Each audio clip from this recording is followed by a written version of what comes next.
Ka pāneke tōtika ke rā, ko te au o ngā kāro. O te anō rā ki te kāhui tapu, ka we e nei tēnei te ao kiko, ara ka mārewa taua, ara ki te ao o te wairua. Tēnei te mākuru nei o roimata, ka eke nei kia kutau. O te anō ka tauri ake rā ko te toko kōrero, kami i a rā koutou e te ao, e te motu, ka runga mai. Nau mai kia piri, nau mai rā kia tata, ki te kupu o te uru, e tūnei ei taunaki ake i ngā pūrongo i puta i te reo o te uru, i tēnei wiki. Kāti, ki tātātou nei pūrongo tuata i ake, ko ia rā tērā ko te waka a māno. Tēnei o ngā tino ā kina, wai ora, wai auora anō oki. Ana i tūteti i waka tai, ki roto i Te Reo o te rohe, o te Whakaoriori.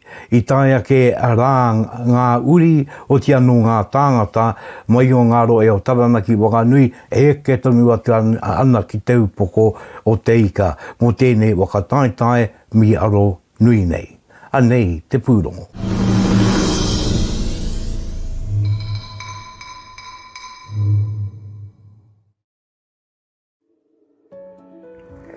Nau mai ki te wairarapa, te Whakaoriori, ki konei whakataetai ai ngā rōpū waka ama mai taranaki ki te upoko o te ika.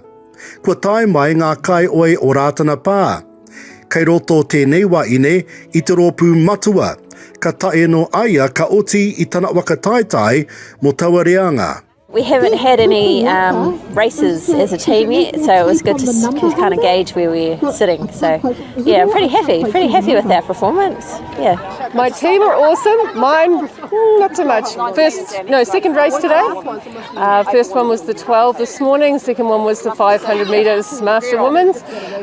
Really nerve-wracking, scary, but awesome fun. And I've got an awesome team. We had 3 races so far, and each one was really cool. 2 of them were really close. So one of them we weren't sure who actually won. I haven't checked yet. So the other one, it was really nice to have the other team and just pushing us, you know? It was cool. Rōpū matua mai, rangatai mai, tamariki mai. Te āua nei, e pai ana tēnei kātū a kinakina mō ngā wakatupuranga katoa. I reckon we did mean, considering that most of them aren't in the category of open women's. They're master women's, which is the over 40s. And for us to be neck and neck all the way with the open women's team was pretty mean. Mā te whakangungu ki te kāinga, tauana ki te whakataetai. Our coach is really happy. She thinks it's mean, so as long as she's happy, then we're happy. But there's 2 of us that are new. So we're quite nervous, you know, we were both saying we had a bit of struggle in our changes, just nerves I think, but yeah, as the day gets on we'll get more comfortable. Oh, Anna's great. Now she picked me up at HIIT class at the gym. I got headhunted, and she says, "Oh, would you like to try waka?" "Yeah, sure," I says. And little did I know it was squad, and it was going to be mornings out on the lake and nights out on the river, and it's been cold and it's been raining. It's been awesome fun, and you don't actually notice. I really love it. A lot of dedication and commitment. That's all I can say about that. And yeah, just trial and error and keep going. Yeah. Considering that we've only had 2 practices before this weekend, mean. I need to see the I te mutungai o ko ngā rōpū rangatai me ngā rōpū tamariki ngā tino wetu. I've got 2 daughters in today. I've got a J16 and a midget, no not a midget, it's an intie. I haven't had a chance to watch the inties yet, but the J16s, they're pretty strong. They're pretty strong out there. It's very cute watching the midgies, and yeah. I've got 2 kids who paddle. So one is 7, she just turned 7 in November, it's her first race. So yeah, it was really cool for her. She's in the midgies, yeah. E wea ko pai, e wakataetai pai, e rangi pai. I had no idea what to expect, and it started really well. We had a lovely karakera this morning, and just this whole vibe, fantastic. Can't wait till the Nationals. I'd like to thank Anna and Tahi. They're supporting me always in the sport, even though when I don't want to come back, they make me come back, and then I love it again. Mai te timatanga ki te wakamutunga, kua toa katoa e nei rōpū, e ki ana te whakatauki, he waka e ke noa. Iriwere rerikura, Te Reo o te uru.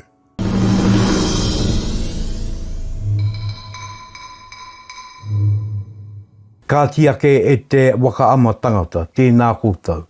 Tēnā koutou i tō koutou kai ngā kaunui ki tēnei o ngā kaupapa a o tātou tupuna. Tēnā koutou i oia rā, angaru nui, angaru roa, angaru ku tere tere.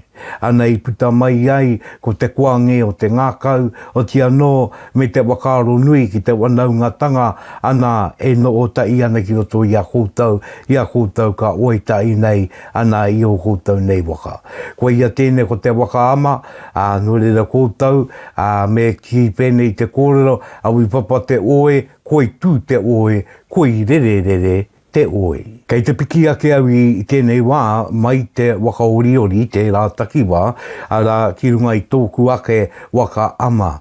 Ka oia e au ko te wai, tuku ngakiri o ngā mātua, ana ki wa o moana. Ka tauri wakamuri te aere, kia tai ake ai au ki ngā tainga, ana i wa o moana, ana ki roto o Ngāti Raukawa te au o te tonga.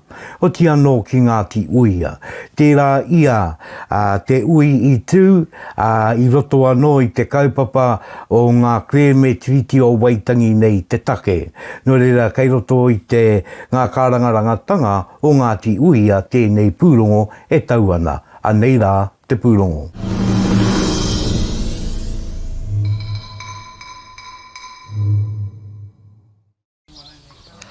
I whakatōpū ngā hapu e rima o Ngāti Huia ki ngā toko waru marae, mā ngā take kreme triti o Waitangi. Kua 33 tau te iwi e tāriana kia noho kanohi ki te Te Taraipiunara o Waitangi kia whakatakotoria anō hoki ngā tāmitanga o te krauna. I waipuketia ki runga i a rātou i te rārau tau. Me te aha hei tā enei uri, i whakapoke katoatia te oranga o rātou tūpuna. Ko te tino nawe e kōrero te ana i enei hui, ko te tangohanga, ko te rirohanga, ko te raupatutanga o mātou whenua i te tau 1843.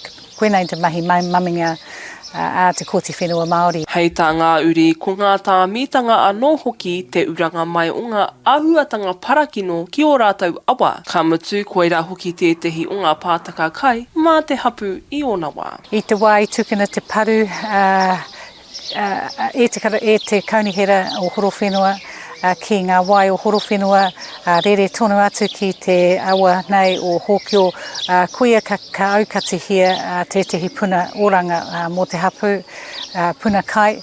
Nā reira, te nukuhanga, te wehetanga o Pare Raukawa tangata nei, ki wāhi ki atu i te koringa o te kai. Nā te nui o te paru ki ngā wai i ngā tau tata nei, kua tutu te puehu e Ngāti Pare Raukawa, mā te aukatitanga o te ruapara kua roa nei e whakaparu ana i te awa o Hōkio. Kei te tohe tonu tia tērā, e tūmana ko wawata nui ana mātou ka huri te kaunihera kia mahi i te mahi tika kia aukati hia tērā wāhi para. E kia nei e rātou, ka pēra rātou, engari kāre whakataungia hei āwhia, mahi a ai tērā, weno ka haere tonu te whawhai. Tū ana Larry Pāki te mura o te ahi ki mua i te aroaro o te Taraipiunara o Waitangi. E tātai ana i ngā kōrero o tua uki mo te wā i muru katoatia o ngā tūpuna i o rātou whenua. Me te aha tōna 20 mano eka i mahue i te ringa o Māori. Tētai e mātou te mōhio no hea mātou. Our hapu just had disappeared totally. And I think, yeah, the most difficult thing was that we had no history here, you know, because most of us were born and raised outside of the rohe. Hei tāna he kōhurutanga take kore, ko te hīnātore mā tēnei ara, ea hei ai a Ngāti hikitanga, te whanake anō i tō rātou mate aone. It was a stupid decision, and we would, you know, like to have it reversed and have that land back. We would like to have some land where we can, you know, regroup, build a whare, and have an urupa, you know, like the most hurtful thing really is that our tūpuna are buried on that land in Mahui Nui, and that's where the rest of us should go. I roto i ngā tau e rua o te whakarauoratanga o Ngāti Hikitanga, i whakamanahia e te runanga o Ngāti Raukawa i tōna mana, ka mutu hei tā pā, mā te ahuru mō wai me te whakapito ngoi, e ki te anō ai i te ora o te hapu. Regan Paranihi, Te Reo o te uru.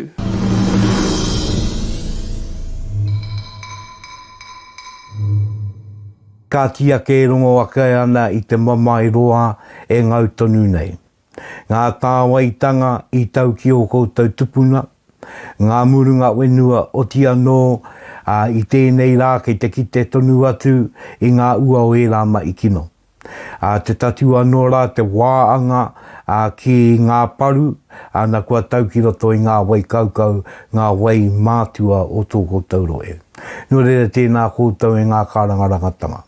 E mau tonu nei, e u tonu nei, pakanga tonu atu nei. Mo te mana, mo te tino rangatiratanga, ana kia tau, mo te ākenua. Nō reira koia rā tēnei, te reo te uru, me te kupu o te uru, e tautoko ake nei. Ki te ake ana rā, ia mere ana, te rau ngā tumua ki o te wānanga o Raukawa, te tatua nō rā kia koe e reari pā.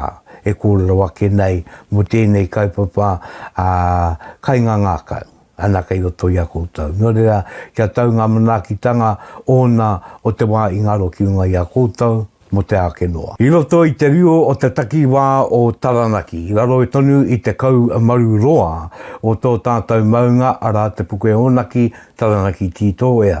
I pōiri tia ara ko te tini o ngā kura kaupapa Māori aho matua nei ana kirunga o Pariaka. Ea te kaupapa ko te wiki ā. Ko te wiki ā kina tērā. E ā kina ta i ai ngā kura kaupapa Māori o te motu ki roto i te takiwā o Taranaki me whānui. O te anō rā, nā runga i tērā, anei te i pūrongo motu ake, te putarere atu nei kia koutou, e te pūrongo e rere i tō rere.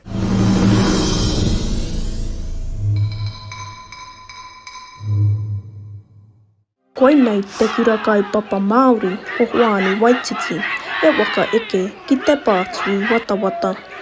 Kia ora whānau, ko te kēmu tēnei rā, ko te hopu ariki, ko au te ariki, ka hopu kina au, e te hoariri. Kia kau! Ke papa tarei!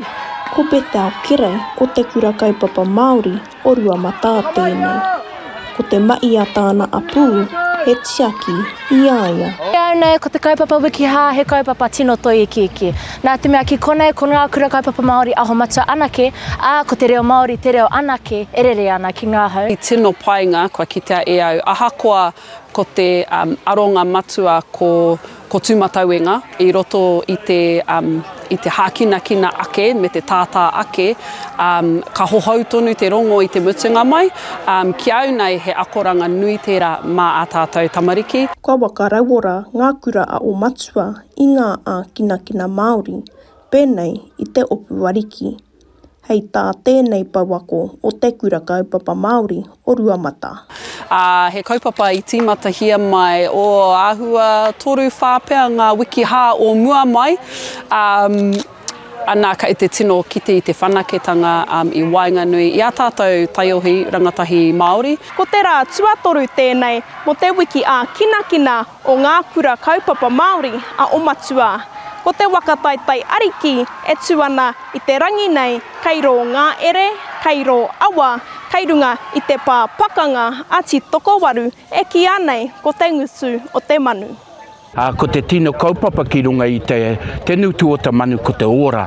Kāre he ora tū atu i tēnei, i te tainga mai o te rangatai, te whakaoho, te whakaora i tēnei whenua o tātou te nutu o te manu. Nā te mana wenua, a ngā rua inerangi me te kāhui maunga, te karakia i tākina ki te waka tūwera i te rā. Kātai ka tai mai a tauiwi, he wā I pakanga I tau awa. Anō reira I pakanga I konei. Kāre anō a mātou tamariki kia whakangungua ki nei momo. Ko tō mātou tukinga tuatahi, ko Hoani Waititi, ana mōhio ana mātou he nui a rātou wheakoranga I roto I tēnei hākinakina.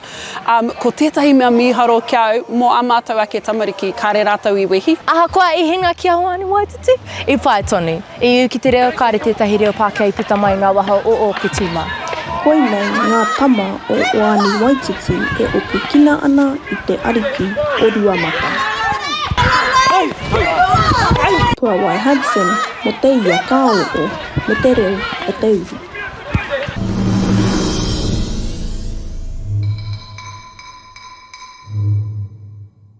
Koia e aruru nei te wenua I te hā-hā-tai o te unga tamariki. E tākaro nei I ngā ākinakina tuamaa. Te tatua no ki tērā o ngā ākinakina koia ara ko te opu ariki. Ko te tuāpapa o tēnei o ngā tākaro e aro pūatu ana ki te ao ko atu ki te ware o tūmatawenga tonu. I roto I tēnei āhuatanga me tēnei horopaki, koia rā tērā kua waka āngai kia ki ngā mai o te wiki hā. Nui rawa te ātāua. Me te mea kenei e tātou mā ko te reo Māori, te reo tupua, te reo rangatira tērā e haruru ana, e hā ana I roto I ngā kōkiringa katoa o tēnei huihuinga. Nui tēnei huihuinga rangatira a o tātou tamariki mokopuna. Nō reira koia tēnei te mihi ake rā ki te wiki hā karanga mai. Nā roto I tērā, ko tēnei pūrongo kua ki te ake rā koutou I putaake I tētehi tira. Tira tēnei ko ngā tauira o te kaupapa hou o te ia ka oho.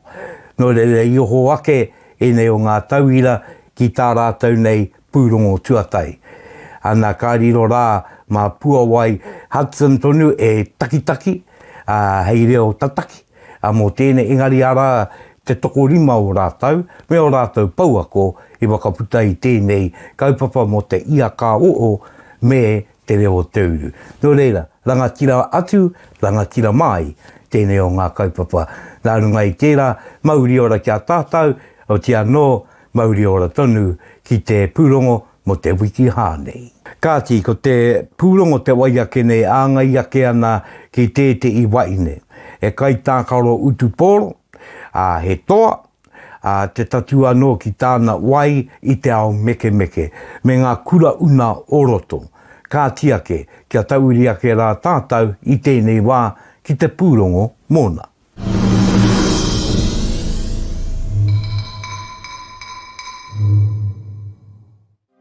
He uri a Sequira Hemingway no ngā kāwai whakapapa o tūhoi o tira no Waikare Moana.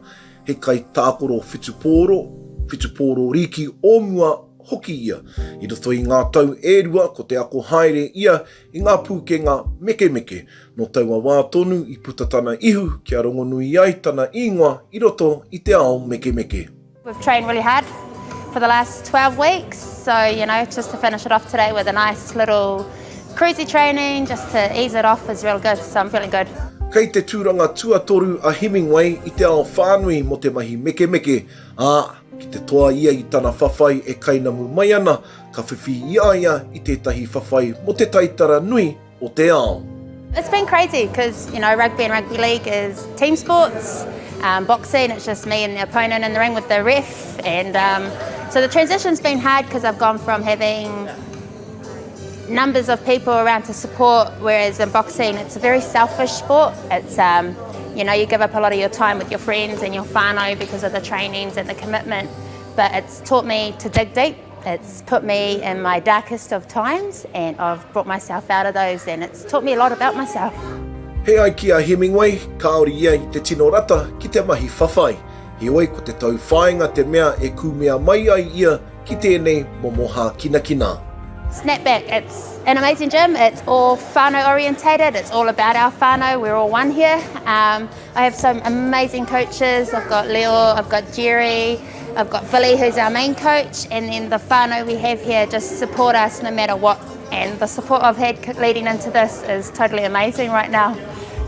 Kua te kaumārua ngā wiki I kaha whakangungu ia na pūkenga kia eke tōna taha tinana me tōna taha hinengaro ki te taumata e tikana o tēnei whawhai. So yeah, normally 12 weeks, and then we've got a weight cut, or depending on what weights I have to be. So weight cutting comes in, there's weights, there's cardio, a lot of cardio based stuff, because boxing, you need to have that cardio, because otherwise it's a no-goer. And then a lot of pads just to rejig my skills, get me moving faster, hitting harder. He ai kia Hemingway, e whakawhetai ana ia ki tōna kaiako kia Filippo Saua me te tīma no Snapback Boxing o tā rātou kaha tautoko iaia kia eke ia ki ngā taumata I tēnei rā. Te mehemi Te Reo o te uru.